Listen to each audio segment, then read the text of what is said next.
জাতীয় সমাবেশে জাতীয় নাগরিক পার্টি, এনসিপি, ইসলামী আন্দোলন, গণ অধিকার পরিষদকে আমন্ত্রণ জানানো হলেও ২৪ বছরের জোট সঙ্গী বিএনপিকে আমন্ত্রণ জানায়নি জামাত।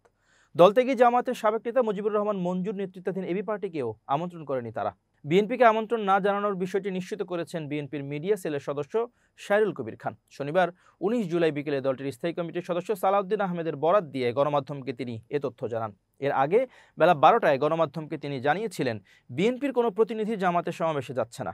সেই সঙ্গে যুগপৎ আন্দোলনে থাকা আসমা আব্দুর রবের নেতৃত্বাধীন জাতীয় সমাজতান্ত্রিক দল জেএসডি, মাহমুদুর রহমান মান্নান নাগরিক ঐক্য, কমরেড সাইফুল হকের বিপ্লবী ওয়ার্কার্স পার্টি, জুনায়েদ সাকির গণসংহতি আন্দোলন, ডক্টর রেজা কিবরিয়া ও সাবেক ডাকসু ভিপি নুরুল হক নূরের গণ অধিকার পরিষদ, শেখ রফিকুল ইসলাম বাবলুর ভাসানী অনুসারী পরিষদ, রাষ্ট্র সংস্কার আন্দোলন জামাতের সমাবেশে যাচ্ছে না। এছাড়া শাহাদাত হোসেন সেলিমের নেতৃত্বাধীন বিএলডিপি, ডক্টর ফজলুজ্জামানের নেতৃত্বাধীন national peoples party NPP, Jatiya party, Bangladesh Jatiya Dal, Jamiate Ulamaye Islam, Islami Oikyajote, Bangladesh NAP, Bangladesh Muslim league, Bangladesh labour party, national Awami party, Jagpa national party, Samyabadi Dal, democratic league, Islamic party, NDP peoples league, minority party, Jagpa, barrister Andalib Rahman পার্থের নেতৃত্বাধীন বাংলাদেশ জাতীয় পার্টি বিজেপি এবং গণফোরামও যাচ্ছে না জামাতের সমাবেশে। কিন্তু বিকেল ৪টায় গণমাধ্যমকে জানানো হয়, বিএনপি এবং তাদের জোট সঙ্গীদের আমন্ত্রণই জানায়নি জামাত। বস্তুত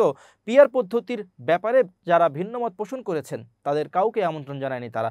পিআর পদ্ধতির সঙ্গে যারা একমত তাদেরকেই জাতীয় সমাবেশে আমন্ত্রণ জানানো হয়েছে। শনিবার জামাতের নায়েবে আমির ডক্টর সৈয়দ আবদুল্লাহ মোহাম্মদ তাহের গণমাধ্যমকে জানান, পিআরের পক্ষে থাকা দলগুলোকেই জামাতের জাতীয় সমাবেশে আমন্ত্রণ করা হয়েছে। সমাবেশ করা হচ্ছে আনুপাতিক পদ্ধতিতে, অর্থাৎ পিআর নির্বাচনের দাবিতে। বিএনপি পিআরের ঘোর বিরোধী, তাই আমন্ত্রণ করা হয়নি। আমন্ত্রণ করলে দুই দলকে বিব্রত হতে হতো। এবি পার্টি পিআর চায়, তারপরও সমাবেশে আমন্ত্রণ না করার কারণ সম্পর্কে জামাতের একজন সিনিয়র নেতা গণমাধ্যমকে বলেন, মুজিবুর রহমান মঞ্জুর প্রতি নেতাকর্মীরা ক্ষুব্ধ, কারণ তিনি নিয়মিত জামাতের সমালোচনা করেন। তিনি সমাবেশে বক্তৃতা করলে কর্মীরা প্রতিক্রিয়া দেখাতে পারে। এই ঝুঁকির কারণে আমন্ত্রণ করা হয়নি এবি পার্টিকে।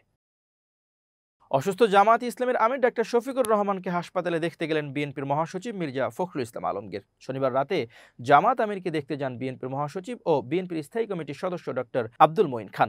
আর উপস্থিত ছিলেন বাংলাদেশ জামায়াত ইসলামের সেক্রেটারি জেনারেল মিয়া গোলাম পরোয়ার ও নায়েবে আমির ডক্টর সৈয়দ আবদুল্লাহ মোহাম্মদ তাহের।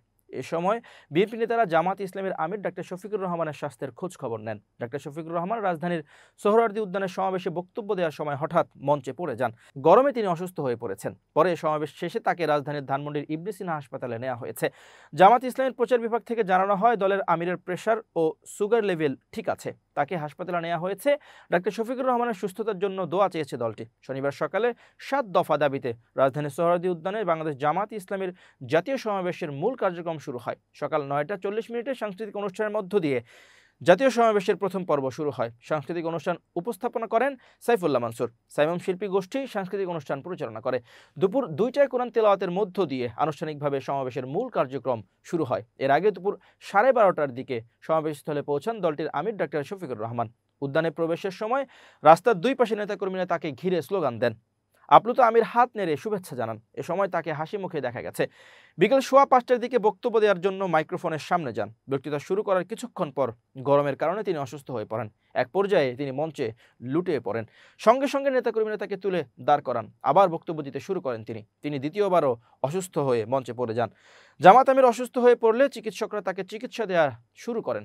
তারপর তৎপর হয়ে ওঠেন স্বেচ্ছাসেবকরা। অসুস্থ অবস্থায় মঞ্চে বসেই মাইক হাতে নিজের সমাপনী বক্তব্য দেন ডক্টর শফিকুর রহমান।